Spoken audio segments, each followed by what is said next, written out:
Hello everyone, আমি সুজয় আবারো সকলকে ওয়েলকাম করছি ইংলিশ এক্সটেক ইউটিউব চ্যানেলে। In this video, I am going to talk about causative verb. চলুন প্রথমে আমরা জেনে নিই causative verb কি।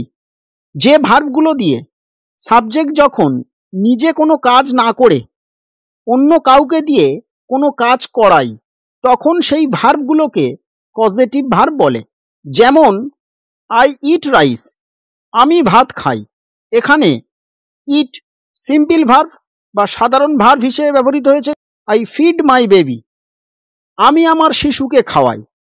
এখানে ফিড পজিটিভ ভার্ব, কারণ এখানে আমি সাবজেক্ট, আমি কোনো কাজ করছি না, শিশু খাচ্ছে, শিশুকে দিয়ে কাজ করাচ্ছি, মানে শিশুকে খাওয়াচ্ছি। চলুন আমরা আরেকটি উদাহরণ দেখে নিই। আই লার্ন ইংলিশ, আমি ইংরেজি শিখি। আই টিচ ইংলিশ, আমি ইংরেজি শেখাই। এখানে learn simple verb, teach positive verb, কারণ আমি শিখি, আই লার্ন ইংলিশ, আমি নিজে শিখছি, আমি কর্তা বা সাবজেক্ট, আমি নিজে শিখছি। কিন্তু সেকেন্ড সেন্টেন্সে আই টিচ ইংলিশ, আমি ইংরেজি শেখাই, আমি না শিখে অন্যজনকে শেখাই, শেখার কাজটি অন্যজনের দ্বারা করানো হচ্ছে, তাই এখানে টিচ পজিটিভ ভার্ব। চলুন আমরা এক নজরে দেখে নিই ফিড, টিচ এর মতো বেশ কিছু পজিটিভ ভার্বের সম্পর্কে।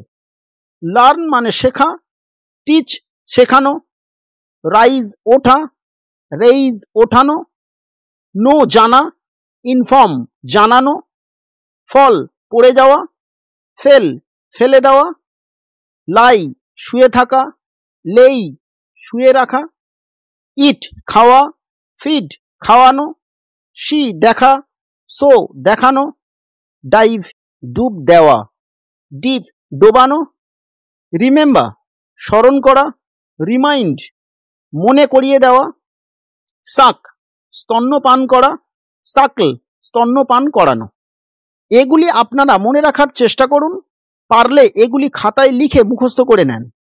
এই পজিটিভ ভার্বগুলি ছাড়া ইংলিশ গ্রামারে আরও অনেক ভার্ব আছে যেগুলো পজিটিভ নয়, সেগুলিকে পজিটিভ করে ব্যবহার করা হয় অন্য কাউকে কাজ করানোর জন্য।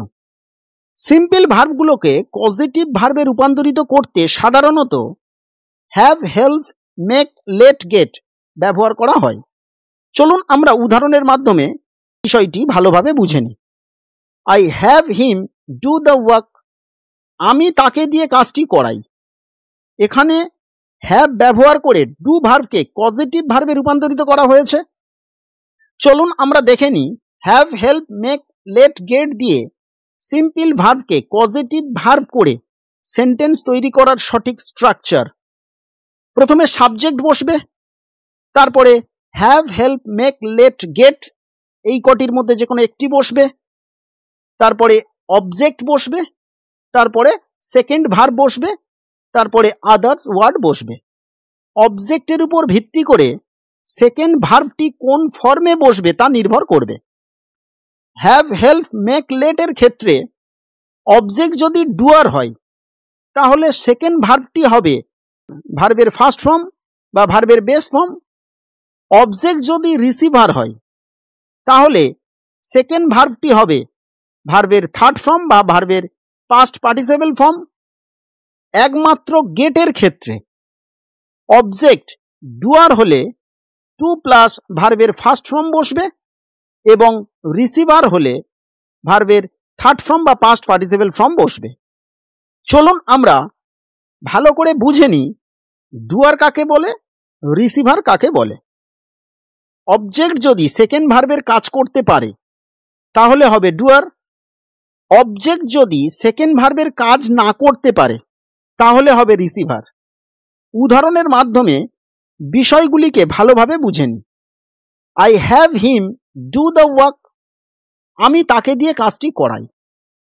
এখানে হিম ডুয়ার, কারণ সেকেন্ড ভার্ব বা ডু ভার্বের কাজ নিজে করতে পারছে, তাই এখানে ভার্বের ফার্স্ট ফর্ম বা বেস ফর্ম ডু হয়েছে। আরেকটি উদাহরণ দেখে নিই। I have my mobile repaired, আমি আমার মোবাইল মেরামত করেছি। এখানে মাই মোবাইল রিসিভার, তার কারণ মোবাইল নিজে রিপেয়ার হয় না, তার মানে এখানে মাই মোবাইল সেকেন্ড ভার্বের কাজ করছে না নিজে, তাই মাই মোবাইলের পর ভার্বের থার্ড ফর্ম বা পাস্ট পার্টিসিপেল ফর্ম হয়েছে রিপেয়ার্ড। চলুন এখন আমরা আরেকটি কনফিউশন দূর করি। কোথায় have, help, make, let, get ব্যবহার করা হয়? Have, help, make, let, get এইগুলো দিয়ে সেন্টেন্স তৈরি করলে সেন্টেন্সের অর্থ একই থাকে, কিন্তু সেন্টেন্সটি কিভাবে বলছি সেটা নির্ভর করে নিজের সেন্সের উপর। যেমন এই সেন্টেন্সে হ্যাভ ব্যবহার করা হয়েছে। হ্যাভ আমরা মোটামুটি প্রায় সব ক্ষেত্রেই ব্যবহার করি। এছাড়াও দায়িত্ব দিয়ে কিছু করানোর ক্ষেত্রে হ্যাভ বসে। এই হ্যাভের জায়গায় হেল্প, মেক, লেট, গেট ব্যবহার করলেও সেন্টেন্সের অর্থ একই থাকবে, কিন্তু কিভাবে বলছি সেই সেন্সের পরিবর্তন হয়। চলুন আমরা জেনে নিই। মেক, মেক ব্যবহার করা হয় জোর করে কিছু করানো বোঝাতে। ধরুন এই সেন্টেন্সে সে কাজটি করতে চাইছে না, আমি জোর করে কাজটি করাচ্ছি, তখন মেক বসবে। তাহলে হবে I make him do the work, আমি তাকে দিয়ে কাজটি করাই। এখানে মেকের মাধ্যমে বাক্যের সেন্স বোঝাচ্ছে যে আমি জোর করে করাচ্ছি, কিন্তু বাক্যের মিনিং একই। হেল্প, হেল্প ব্যবহার করা হয় সাহায্য করে কিছু করানো বোঝাতে। ধরুন এই সেন্টেন্সে সে কাজটি করতে পারছে না, তখন আমি বললাম চলো আমি তোমাকে সাহায্য করছি কাজটি করার জন্য, তাহলে হবে I help him do the work, আমি তাকে দিয়ে কাজ করিয়েছি কিন্তু আমার হেল্প এখানে ছিল। এই সেন্সটি বোঝাচ্ছে, কিন্তু বাক্যের অর্থ একই আছে। লেট, লেট ব্যবহার করা হয় অনুমতি দিয়ে কিছু করানো বোঝাতে। ধরুন এই সেন্টেন্সে সে কাজটি করতে চাইছে, কিন্তু অনুমতি ছাড়া কাজটি করতে পারছে না, তাই আমি তাকে অনুমতি জ্ঞাপনের মাধ্যমে কাজটি করাই। তাহলে হবে I let him do the work, আমি তাকে দিয়ে কাজটি করাই। এখানে লেট ব্যবহার করার মাধ্যমে সেই সেন্স প্রকাশ পাচ্ছে যে আমি তাকে কাজটি করানোর জন্য অনুমতি দিয়েছি, কিন্তু সেন্টেন্সের মিনিং একই আছে, আমি তাকে দিয়ে কাজটি করাই। গেট, গেট ব্যবহার করা হয় বুঝিয়ে সুঝিয়ে কোনো কাজ করানো বোঝাতে। ধরুন এই সেন্টেন্সে সে কাজ করতে চাইছে না, তাকে বুঝিয়ে সুঝিয়ে কাজটি করানো হয়, তাহলে হবে I get him to do the work.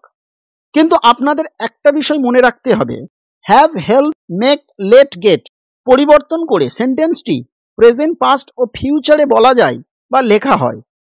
I make him do the work, আমি তাকে দিয়ে কাজটি করাই।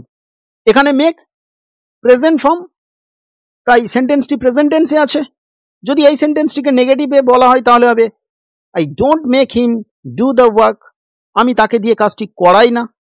I made him do the work, আমি তাকে দিয়ে কাজটি করিয়েছিলাম। এখানে মেকের পাস্ট ফর্ম মেড, তার মানে সেন্টেন্সটি পাস্ট টেন্সে আছে। এই সেন্টেন্সটিকে যদি নেগেটিভে বলা হয় I did not make him do the work, আমি তাকে দিয়ে কাজটি করাইনি। I will make him do the work, আমি তাকে দিয়ে কাজটি করাবো। এখানে উইল মেক আছে ফিউচার টেন্স, তাই সেন্টেন্সটি ফিউচার টেন্সে আছে, এটা বোঝা যাচ্ছে। I won't make him do the work, আমি তাকে দিয়ে কাজটি করাবো না। ডিয়ার লার্নার্স, আশা করি সমগ্র বিষয়টি সঠিকভাবে বোঝাতে পেরেছি। আর কোথাও বুঝতে সমস্যা হলে আমাকে কমেন্ট করে জানাতে ভুলবেন না। আর ভিডিওটি ভালো লাগলে লাইক করুন আর শেয়ার করে অন্যজনকে জানার সুযোগ করে দেন। Thank you for watching this video.